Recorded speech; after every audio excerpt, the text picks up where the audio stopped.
ಮನುಷ್ಯನಲ್ಲಿ ಕಾಣದಂತೆ ಜ್ಞಾನ ಅಜ್ಞಾನದ ತೆರೆಗಳಿಂದ ಮುಚ್ಚಿಬಿಟ್ಟಿರುತ್ತೆ. ಸೊ ಆ ದೇವರು ಕೊಟ್ಟ ಬೆಳಕನ್ನು ಕಾಣದಂತೆ ಅಜ್ಞಾನದಲ್ಲಿ ತೆವಳುತ್ತಿರೋರು ನಾವು ಅದನ್ನು ನಾವೇ ಸರಿ ಮಾಡ್ಕೋಬೇಕು. ಅದನ್ನು ದೇವ್ರನ್ನ ದೂಷಿಸೋದಾಗಲಿ ಅಥವಾ ಅಕ್ಕಪಕ್ಕದವ್ರನ್ನ ನಮಗೆ ಏನೋ ಮಾಡಿದ್ರು ಅನ್ನೋಂಥ ಬೇರೆಯವ್ರನ್ನ ಅನ್ನೋದರಲ್ಲಿ ಅರ್ಥ ಇಲ್ಲ ಅಂತ ಹೇಳಿದ್ದೆ.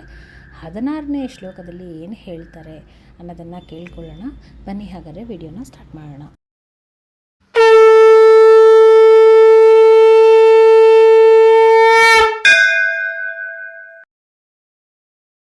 ಜ್ಞಾನೇನ ತು ತದಜ್ಞಾನಂ ಯೇಷಾಂ ನಾಶಿತಮಾತ್ಮನಃ ತೇಷಾಮಾದಿತ್ಯವಜ್ಞಾನಂ ಪ್ರಕಾಶಯತಿ ತತ್ಪರಂ.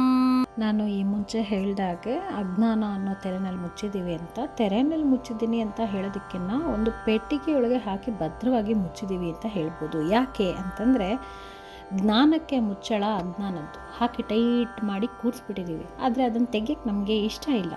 ಸೊ ಮೊದಲು ನಾವು ತಿಳಿಬೇಕಾಗಿರೋ ಅಂಥ ವಿಷಯ ಏನು, ನಾನು ಅಂದರೆ ಏನು ಅಂತ.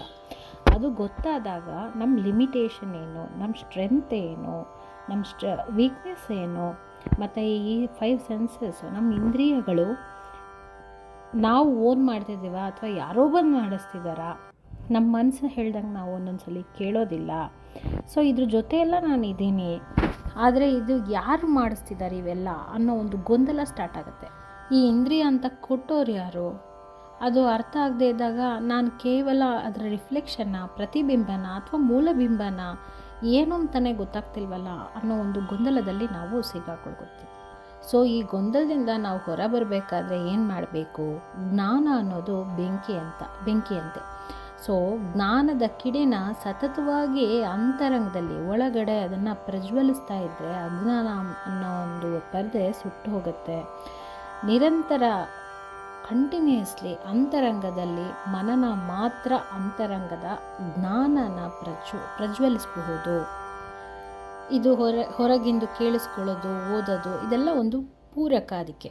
ಆದರೆ ಒಮ್ಮೆ ಒಂದು ಸಲ ಅಜ್ಞಾನದ ಪರದೆ ಸುಟ್ಟು ನಾಶ ಆದರೆ ನಮಗೆ ಸತ್ಯದ ಸಾಕ್ಷಾತ್ಕಾರ ಆಗುತ್ತೆ ಅಂತ. ಅದು ಎಷ್ಟು ಈಸಿನಾ? ಅದು ಇಂಥ ಪ್ರಪಂಚದಲ್ಲಿ ಹೇಗೆ ಅದನ್ನು ಸುಟ್ಟು ಹಾಕೋದು? ಸಿಂಪಲಾಗಿ ಹೇಳಬೇಕಪ್ಪ ಅಂತಂದರೆ ಇದನ್ನು ನಾನು ಮಾಡಿದೆ, ನನ್ನಿಂದ ಆಗಿದ್ದು ಅಂತ ಹೇಳ್ಕೋಬಾರ್ದು. ಅಂದರೆ ಅದು ಬರೋದು ಸಾಧ್ಯನೇ ಇಲ್ಲ. ಒಂದು ಸಲ ಜ್ಞಾನ ಆದರೆ ನಂದೇನೂ ಇಲ್ಲ, ಮಾಡಿಸಿದ್ರು, ದೇವರಿದ್ದ, ಭಗವಂತ ಮಾಡಿಸ್ದ ಅಂತ ಹೇಳೋವಂಥದ್ದು.